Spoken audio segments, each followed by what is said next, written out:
ನೀವು ದೇವಸ್ಥಾನಗಳಲ್ಲಿ ಮದುವೆ ಆಗಬೇಕು ಅಂತ ಅಂದ್ಕೊಂಡಿದ್ದೀರಾ, ಹಾಗಾದರೆ ಈ ಒಂದು ವಿಷಯವನ್ನು ನೀವು ನೋಡಲೇಬೇಕು, ಈ ಸುದ್ದಿ ಕೇಳಲೇಬೇಕು. ಯಾಕಂತಂದರೆ ಅದಕ್ಕೆ ಸಂಬಂಧಪಟ್ಟ ಹಾಗೆ ಒಂದು ಅಪ್ಡೇಟ್ ಇದೆ. ನೀವೇನಾದರೂ ದೇವಸ್ಥಾನದಲ್ಲಿ ಮದುವೆ ಆಗಬೇಕು ಅಂದರೆ ಮಿಸ್ ಮಾಡದೆ ಈ ಒಂದು ಸ್ಟೋರಿಯನ್ನು ನೋಡಬೇಕಾಗುತ್ತೆ.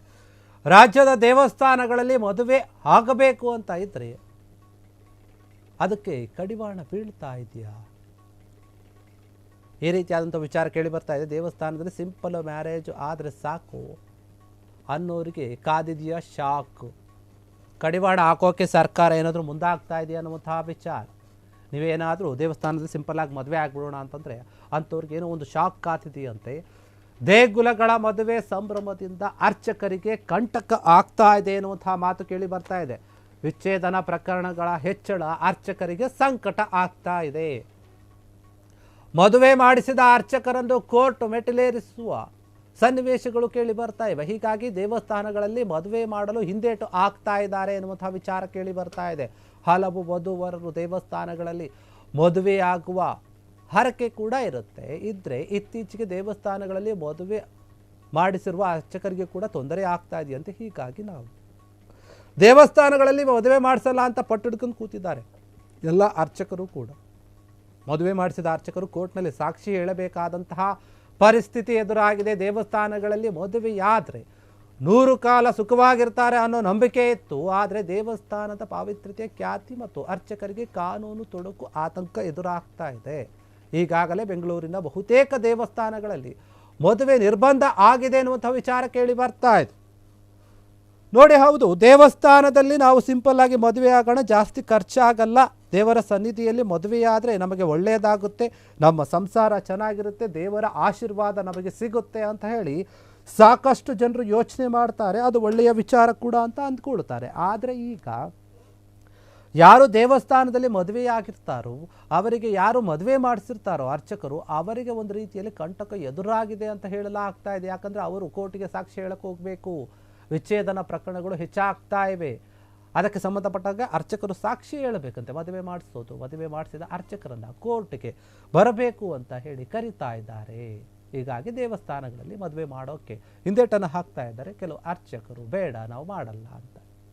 ಹಲವು ವಧುವರ ದೇವಸ್ಥಾನಗಳು ಈಗ ಏನು ಹರಕೆಯನ್ನು ಕಟ್ಕೊಂಡಿದ್ರೆ ನಾವು ಇದೇ ದೇವಸ್ಥಾನದಲ್ಲಿ ಆಗ್ತೀವಿ ಮದುವೆ ಆದರೆ ಅಂತ ಹೇಳಿ. ಹೀಗಾಗಿ ಅದಕ್ಕೆ ಸಂಬಂಧಪಟ್ಟ ಹಾಗೆ ಇತ್ತೀಚಿನ ಒಂದು ದೇವಸ್ಥಾನಗಳಲ್ಲಿ ಏನು ಮದುವೆ ಆಗಿತ್ತಲ್ಲ, ಅದಕ್ಕೆ ಸಂಬಂಧಪಟ್ಟ ಹಾಗೆ ಏನಾಗ್ತಾ ಇದೆ, ಅರ್ಚಕರನ್ನು ಕರೆಸ್ತಾ ಇದ್ದಾರೆ. ವಿಚ್ಛೇದನ ಆಗುವಂಥ ಸಮಯದಲ್ಲಿ ಸಾಕ್ಷಿ ಹೇಳಬೇಕಾಗುತ್ತೆ ಎನ್ನುವಂಥ ಮಾತು ಕೇಳಿ ಬರ್ತಾ ಇದೆ. ಅವರಿಗೆ ಆ ಒಂದು ಪರಿಸ್ಥಿತಿ ಎದುರಾಗಿದೆ. ಅರ್ಚಕರಿಗೆ ಕಂಟಕ ಶುರುವಾಗ್ಬಿಟ್ಟಿದೆ. ದೇವಸ್ಥಾನದಲ್ಲಿ ಮದುವೆಯಾದರೆ ಒಂದು ನಂಬಿಕೆ ಏನಿದೆ, ಒಳ್ಳೆ ಚೆನ್ನಾಗಿರ್ತೀವಂತ, ಅದಕ್ಕೂ ಕೂಡ ಈಗ ಅವಕಾಶ ಇಲ್ಲ ಅನ್ನುವಂಥ ರೀತಿಯಲ್ಲಿ ಹೆದರ್ಕೊಳ್ತಾ ಇದ್ದಾರೆ. ಯಾಕಂದರೆ ದೇವಸ್ಥಾನದ ಒಂದು ಪಾವಿತ್ರ್ಯತೆ, ಖ್ಯಾತಿ ಎಲ್ಲವೂ ಕೂಡ ಒಂದು ರೀತಿಯಲ್ಲಿ ಧಕ್ಕೆ ಆಗ್ತಾ ಇದೆ. ಈಗಾಗಲೇ ಬೆಂಗಳೂರಿನಲ್ಲಿ ಬಹುತೇಕ ದೇವಸ್ಥಾನಗಳು ಗಮನಿಸೋದಾದರೆ ಮದುವೆ ಮಾಡಲ್ಲ ಅಂತ ಹೇಳ್ತಾ ಇದ್ದಾರೆ. ಇದೀಗ ಕಂಪ್ಲೀಟ್ ಮದುವೆಗೆ ನಿರ್ಬಂಧ ಹಾಕುವಂತೆ ಅರ್ಚಕರ ಸಂಘ ಕೂಡ ಮನವಿ ಮಾಡ್ತಾ ಇದೆಯಂತೆ. ಒಂದು ವೇಳೆ ಅವಕಾಶವನ್ನು ನೀಡಿದರೆ ಕಠಿಣ ನಿಯಮವನ್ನು ರೂಪಿಸುವಂತೆ ಒತ್ತಾಯ ಮಾಡ್ತಾ ಇದ್ದಾರೆ.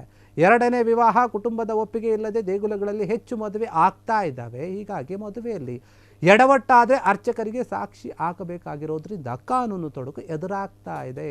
ಹೀಗಾಗಿ ದೇವಸ್ಥಾನಗಳಲ್ಲಿ ಮದುವೆ ಅವಕಾಶಕ್ಕೆ ಅರ್ಚಕರ ವಿರೋಧ ವ್ಯಕ್ತವಾಗ್ತಾ ಇದೆ. ದೇವಸ್ಥಾನಗಳಲ್ಲಿ ಮದುವೆ ಆಗೋರು ಇದರ ಬಗ್ಗೆ ಗಮನ ಹರಿಸಬೇಕು. ಯಾಕೆಂದರೆ ನೋಡಿ, ಕೆಲವರು ಮನೆಯಲ್ಲಿ ಒಪ್ಪಿಗೆ ಇಲ್ಲದವರು ನಾವೇ ಮದುವೆ ಆಗೋಣ ಅಂತ ಹೇಳಿ ದೇವಸ್ಥಾನದಲ್ಲಿ ಬಂದು ಮದುವೆ ಆಗ್ತಾರೆ. ಅಂಥವ್ರು ಕೂಡ ಮದುವೆ ಮಾಡಿಸಿದ್ದಾರೆ ಈ ಹಿಂದೆ, ಮತ್ತು ಎರಡನೇ ಮದುವೆ ಆಗ್ತಾ ಇದ್ದಾರೆ. ಕೆಲವರು ಈ ರೀತಿಯಾಗಿ ಮದುವೆ ಆಗ್ತವ್ರ ವಿಚಾರದಲ್ಲಿ ಏನಾಗ್ತಾ ಇದೆ ಅಂತಂದರೆ ಜಾಸ್ತಿ ಡಿವೋರ್ಸ್ ಕೇಸುಗಳು ಆಗ್ತಾ ಇವೆ. ಡಿವೋರ್ಸ್ ಕೊಡುವಂತಹ ಸಂದರ್ಭದಲ್ಲಿ ಅವರು ಯಾರು ಮದುವೆ ಮಾಡಿಸಿರ್ತಾರೆ ಅರ್ಚಕರು, ಅವರು ಬಂದು ಸಾಕ್ಷಿ ಹೇಳಬೇಕಂತೆ. ಆ ರೀತಿಯಾದಂಥ ಒಂದು ಸಂಕಷ್ಟ ಎದುರಾಗಿದೆ. ಹೀಗಾಗಿ ಇದೆಲ್ಲ ತಾಪತ್ರಯ ನಮಗೆ ಬೇಡ ಸ್ವಾಮಿ, ನಾವು ಮದುವೆನೇ ಮಾಡಿಸಲ್ಲ ಅಂತ ಹೇಳಿ ಅರ್ಚಕರ ಸಂಘ ಏನಿದೆ ಅದು ಮನವಿ ಮಾಡ್ತಾ ಇದೆ. ಒಂದು ವೇಳೆ ಇಲ್ಲ ಮಾಡಿಸಲೇಬೇಕು ಅನ್ನೋದಾದರೆ ಅದಕ್ಕೆ ನೀವು ಕೆಲವೊಂದು ಕಠಿಣ ಕ್ರಮಗಳನ್ನು ತರಬೇಕು. ತಂದರೆ ನಾವು ಮಾಡಿಸ್ತೀವಿ, ಏನು ತೊಂದರೆ ಇಲ್ಲ, ಇಲ್ಲ ಅಂದರೆ ನಾವು ಮಾಡಿಸಲ್ಲ ಅಂತ ಹೇಳ್ತಾ ಇದ್ದಾರೆ. ಇದಕ್ಕೆ ಸಂಬಂಧಪಟ್ಟ ಹಾಗೆ ಈಗಾಗಲೇ ಬೆಂಗಳೂರಿನಲ್ಲಿ ನಿಗದಿಯಾದಂತಹ ಒಂದು ಮದುವೆಗಳೇನಿದೆ ದೇವಸ್ಥಾನದಲ್ಲಿ ಮಾಡಬೇಕು ಅಂತ ನಿಗದಿಯಾಗಿರ್ತಾವಲ್ಲ, ಆ ಮದುವೆಗಳು ರದ್ದಾಗಿದೆ, ನಿಷೇಧಿಸಲಾಗಿದೆ ಅಂತ ಹೇಳಲಾಗ್ತಾ ಇದೆ. ಅರ್ಚಕರು ಯೋಚನೆ ಮಾಡ್ತಾ ಇದ್ದಾರೆ, ನಮಗೆ ಯಾಕೆ ಬೇಕು, ಅವರಿಗೆ ಮದುವೆ ಮಾಡಿಸೋದು ಯಾಕೆ, ನಾವು ಕೋರ್ಟ್ಗೆ ಅಲಿಯೋದು ಯಾಕೆ, ಆ ಒಂದು ವಿಷಯನೇ ಬೇಡ, ತಾಪತ್ರಯ ಬೇಡ ಅಂತ ಹೇಳಿ ಕೆಲವು ದೇವಸ್ಥಾನಗಳಲ್ಲಿ ಮದುವೆ ಮಾಡೋದನ್ನೇ ನಿಲ್ಲಿಸೋಕೆ ಮುಂದಾಗ್ತಾ ಇದ್ದಾರಂತೆ. ಇದಕ್ಕೆ ಸಂಬಂಧಪಟ್ಟ ಹಾಗೆ ಅರ್ಚಕರ ಸಂಘ ಏನಿದೆ ಅದು ಒಂದು ಮನವಿ ಮಾಡ್ತಾ ಇದೆ ಸರ್ಕಾರಕ್ಕೆ, ನೀವು ಒಂದು ಒಳ್ಳೆಯ ಕಾನೂನನ್ನು ತರ್ರಿ, ಇಲ್ಲಾಂದರೆ ನಮಗೆ ಒಂದು ರೀತಿಯಲ್ಲಿ ತೊಂದರೆ ಆಗ್ತಾ ಇದೆ, ನಾವು ಹೆಂಗೆ ಹೋಗಿ ಹೇಳಬೇಕು ಕೋರ್ಟಿಗೆ ಸಾಕ್ಷಿ? ನಮ್ಮ ಕೆಲಸ ಏನು? ಪುರೋಹಿತ್ಯ ಏನಿದೆ, ನಾನು ಅರ್ಚಕನಾಗಿ ಮದುವೆ ಮಾಡಿಸೋದೇ ನನ್ನ ಕೆಲಸ, ನನ್ನ ವೃತ್ತಿಯನ್ನು ನಾನು ಮಾಡ್ತೀನಿ. ಆಗಿರುವಾಗ ನನಗೆ ಅವರ ಮದುವೆಗೆ, ಅವರ ಸಂಸಾರಕ್ಕೆ, ಅವರ ಗಲಾಟೆಗೆ, ಅವರ ಒಂದು ಡಿವೋರ್ಸ್ಗೆ ಏನು ಸಂಬಂಧ ಇರುತ್ತೆ ಅನ್ನೋಂಥ ರೀತಿಯಲ್ಲಿ ಅರ್ಚಕರೆಲ್ಲರೂ ಕೂಡ ಯೋಚನೆ ಮಾಡ್ತಾ ಇದ್ದಾರೆ. ಹೀಗಾಗಿ ನಾವು ಇನ್ನು ಮುಂದೆ ದೇವಾಲಯಗಳಲ್ಲಿ ಮದುವೆಯನ್ನು ಮಾಡಿಸೋದಿಲ್ಲ, ನಿರಾಕರಿಸ್ತೀವಿ ಅಂತ ಹೇಳ್ತಾ ಇದ್ದಾರೆ. ಇದಕ್ಕೆ ಸಂಬಂಧಪಟ್ಟ ಹಾಗೆ ಅರ್ಚಕರ ಸಂಘ ಕೂಡ ಹೇಳ್ತಾ ಇದೆ. ದೇವಸ್ಥಾನದಲ್ಲಿ ಮದುವೆಯಾದವರು ಇದನ್ನು ಯೋಚನೆ ಮಾಡಬೇಕು. ಅಥವಾ ಇನ್ನು ಮುಂದೆ ಆಗಬೇಕಂತ ಯಾರು ಯೋಚನೆ ಮಾಡ್ತಾ ಇರ್ತೀರಿ, ಮನೆಯಲ್ಲಿ ಒಪ್ಪಿಗೆ ಇಲ್ಲ, ಹುಡುಗನ ಮನೆಯಲ್ಲಿ ಹುಡುಗಿ ಮೇಲೆ ಇಬ್ಬರು ಒಪ್ತಾ ಇಲ್ಲ, ನಾವಿಬ್ಬರು ಹೋಗಿ ಆಗೋಣ ಅಂತ ಯೋಚನೆ ಮಾಡ್ತಾ ಇದ್ರು, ಅದು ಕೂಡ ಕಷ್ಟ ಆಗ್ತಾ ಇದೆ. ರಿಜಿಸ್ಟ್ರೇಷನ್ ಆಫೀಸ್ಗೆ ಹೋಗಿ ಕೆಲವರು ಮದುವೆ ಆಗ್ತಾರೆ, ಕೆಲವರು ಬೇಡ ದೇವ್ರ ಮುಂದೆ ಹೋಗಿ ಆಗ್ಬಿಡೋಣ ಸಿಂಪಲ್ ಆಗಿ ಅಂತ ಕೂಡ ಯೋಚನೆ ಮಾಡ್ತಾ ಇದ್ದಾರೆ.